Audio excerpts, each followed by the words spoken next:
எல்லாருக்கும் வணக்கம். Welcome to ருசியோ ருசி.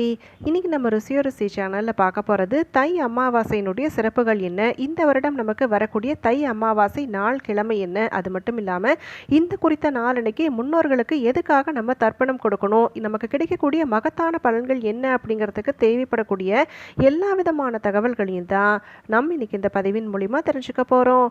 வீடியோவை எங்கேயுமே ஸ்கிப் பண்ணாமல் பாருங்கள். அப்போ தான் எந்த ஒரு சின்ன தகவலையுமே நீங்கள் மிஸ் பண்ணாமல் தெரிஞ்சுக்க முடியும். இப்போ நம்ம ஸ்டார்ட் பண்ணிடலாம். அமாவாசைகள்லேயே ரொம்பவுமே ஒரு முக்கியமான அமாவாசை அப்படின்னு சொல்லி பார்த்தா இது இந்த தை அமாவாசை. தை அமாவாசைக்கு பல்வேறு விதமான சிறப்புகள் இருக்குது. அப்படி அந்த விதத்தில் முன்னோர்கள் வழிபாட்டுக்கு உகந்த நாள் அப்படின்னு சொல்லி பார்த்தாலும் இந்த தை அமாவாசை. அது மட்டும் இல்லாமல் தை அமாவாசை நாளன்னைக்கு சிவ வழிபாடு மேற்கொண்டோம் அப்படின்னு சொன்னால் கண்டிப்பாக நம்மளுடைய வாழ்க்கையில் ஏற்றம் ஏற்படும் அப்படின்னு சொல்லி நம்பப்படுது. அது மட்டும் இல்லாமல் திருக்கடையூர் தலத்தோடு நெருங்கிய தொடர்பு இருக்கக்கூடிய ஒரு அமாவாசை அப்படின்னு பார்த்தா அதுவும் இந்த தை அமாவாசை தான். சிவபெருமான் காரனை சம்ஹாரம் செய்ததுக்கு அப்புறமா மார்க்கண்டேயருக்கு சிரஞ்சீவி வரம் அளித்தது அப்படின்னு சொல்லி பார்த்தாலும் அன்னை அபிராமி பட்டருக்காக தை அமாவாசை என்று முழு நிலவை காட்டியது அனைத்துமே இந்த திருக்கடையூர்ல தான். அதனாலேயே தான் தை அமாவாசை நாளின் பொழுது திருக்கடையூர்ல ரொம்பவுமே சிறப்பான முறையில் அபிஷேகங்கள் ஆராதனைகள் அனைத்துமே நடைபெறும். அது மட்டும் இல்லாமல் அபிராமி அமாவாசை என்று நிலவு காட்டிய உற்சவம் அப்படிங்கிறது தனியாக நடக்கும். அமாவாசை அப்படின்னு சொன்னாலே முன்னோர்களை வெளிப்படுவதற்கு உகந்த நாள் அப்படிங்கிறது நம்மள நிறைய பேருக்கு தெரியும். சமஸ்கிருதத்தில் அமா அப்படின்னு சொல்லும் பொழுது ஒன்று சேர்வது, வாசிய அப்படின்னு சொல்லும் பொழுது வசிப்பது அப்படிங்கிற பொருளானது வருது. அதாவது அமாவாசை நாளன்னைக்கு முன்னோர்கள் ஒன்று சேர்ந்து பூமிக்கு வரக்கூடிய நாளை தான் குறிப்பிடக்கூடிய விதத்தில் அமாவாசை அப்படின்னு சொல்கிறோம். மாதத்தின் மத்தியில் வரக்கூடிய திதி பார்த்தா அமாவாசையாக இருக்கும். அதே மாதிரி தமிழ் மாதங்களில் 10வது மாதமாக வரக்கூடிய தை மாதத்தில் வரக்கூடிய அமாவாசை அப்படிங்கிறது ரொம்ப ரொம்ப சிறப்பான ஒரு நாளாக கருதப்படுது. முன்னோர்களுடைய ஆசையை பெறுவதற்கும் நல்ல ஒரு ஏற்றம் ஏற்படணும் அப்படின்னு சொல்லும் பொழுதும் இந்த அமாவாசை தை அமாவாசை நாளன்னைக்கு வணங்கி வழிபாடு மேற்கொண்டோம் அப்படின்னு சொன்னால் கட்டாயமாக நமக்கு கேட்டதற்கும் மேலான பலன் கிடைக்கும் அப்படின்னு சொல்லி நம்பப்படுது. எத்தனையோ அமாவாசைகள் இருந்தாலுமே இந்த தை அமாவாசை நாளன்னைக்கு ஒருவர் வழிபாடு மேற்கொள்ளும் பொழுது பித்ருதோஷம் நீங்கும், ஆரோக்கியம், செல்வம், வெற்றி, மகிழ்ச்சி, அமைதி இப்படி அனைத்துமே கிடைப்பதற்குண்டான ஒரு அற்புதமான நாளாக தான் பார்க்கப்படுது.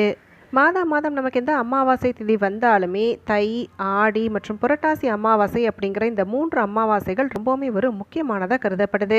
மற்ற அமாவாசைகளில் விரதமிருந்து முன்னோர்களுக்கு தர்ப்பணம் கொடுக்க தவறி இருந்தாலுமே இந்த 3 குறிப்பிட்ட அமாவாசை நாளன்னைக்கு விரதமிருந்து வழிபாடு மேற்கொள்ளும் பொழுது முன்னோர்களுடைய வழிபாட்டின் காரணமாக கட்டாயமாக நம்மளுடைய வாழ்க்கையில் ஏற்றம் ஏற்படும் அப்படின்னு சொல்லி நம்பப்படுது.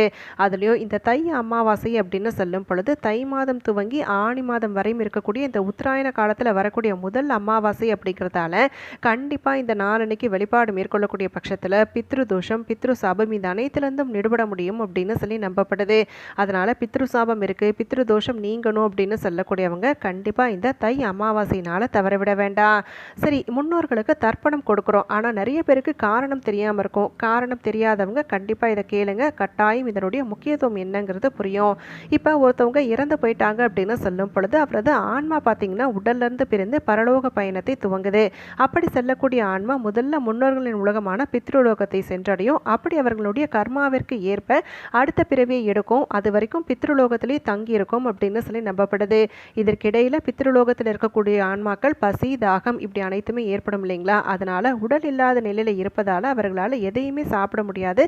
அதனால தான் தங்களுக்கு தேவையான உணவுகளை பெறுவதற்காகவே அவர்கள் முந்தைய வாழ்விடமான பூமிக்கு வருவாங்க.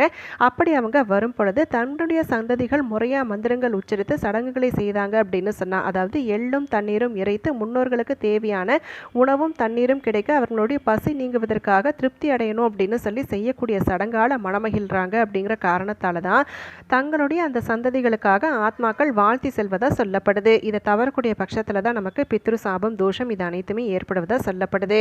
அதனால் நம்ம ஏன் தர்ப்பணம் கொடுக்கணும் அப்படிங்கிறதுக்குண்டான காரணத்தை இது வரைக்கும் தெரியாமல் செய்துட்டு இருந்தாலும் சரி, இல்லை காரணமே தெரியல அப்படின்னு சொல்கிறவங்களும் சரி, இனி தெரிந்து கொண்டு செயல்படுங்க. இப்படி இத்தனை சிறப்புகளோடு இருக்கக்கூடிய இந்த தை அமாவாசை நமக்கு இந்த வருடம் என்னைக்கு வருது அப்படின்னு சொல்லி பார்த்தா ஜனவரி 29ஆம் தேதி, அதாவது புதன்கிழமை நாளன்னைக்கு வருது. ஜனவரி 28ஆம் தேதி இரவு 8:10க்கு நமக்கு அமாவாசை திதி தொடங்கி ஜனவரி 29ஆம் தேதி இரவு 7:21 வரைக்கும் இந்த திதி இருக்கக்கூடிய காரணத்தால் அன்றைய தினம் நம்ம கண்டிப்பாக, அதாவது ஜனவரி 29ஆம் தேதி சூரியோதயத்தின் பொழுது திதி இருக்குது அப்படிங்கிறதால தான் நம்ம ஜனவரி 29 வந்து அமாவாசை அப்படின்னு சொல்லி கொண்டாடுறோம்.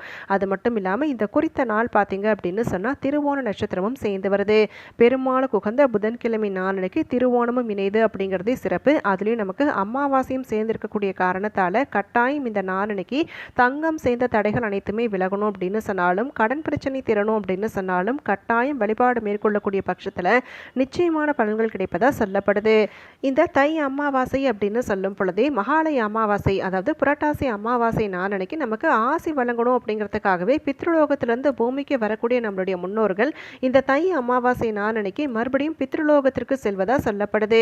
அதனால தான் இந்த 3 அமாவாசைகள், தை அமாவாசை, ஆடி அமாவாசை, புரட்டாசி அமாவாசை மூன்றுமே ரொம்பவுமே ஒரு சிறப்பு வாய்ந்த நாளாக பார்க்கப்படுது. அது மட்டும் இல்லாமல் தை மாதத்தில் சூரிய பகவான் மகர ராசியில் பிரவேசிப்பார். ஜோதிட ரீதியாக பார்க்கும் பொழுது சூரியன் பிதுர்காரகன் அப்படின்னும் சந்திரன் மாதுர்காரகன் அப்படின்னும் அழைப்பாங்க. அமாவாசை அப்படிங்கிறது மாதுர்காரகனும் பிதுர்காரகனும் ஒன்றா இணையக்கூடிய காலம் அப்படிங்கிறதால பிதுர்காரகரான சூரியன் மகர ராசியில் பிரவேசிக்கும் மாதமான தை மாதத்தில் வரக்கூடிய அமாவாசை அப்படிங்கிறது இன்னுமே கூடுதலான பலன்களை தரக்கூடிய நாள். சரி, நம்ம தர்ப்பணம் எப்போ கொடுக்கணும் அப்படின்னு சொல்லி கேட்டிங்கன்னா, பொதுவாக நம்ம காலை நேரத்தில் தர்ப்பணம் கொடுப்பது அப்படிங்கிறது ரொம்ப ரொம்ப சிறப்பு. மதியம் வரைக்குமே நிறைய பேர் தர்ப்பணம் கொடுக்கக்கூடிய வழக்கம் இருக்கும்.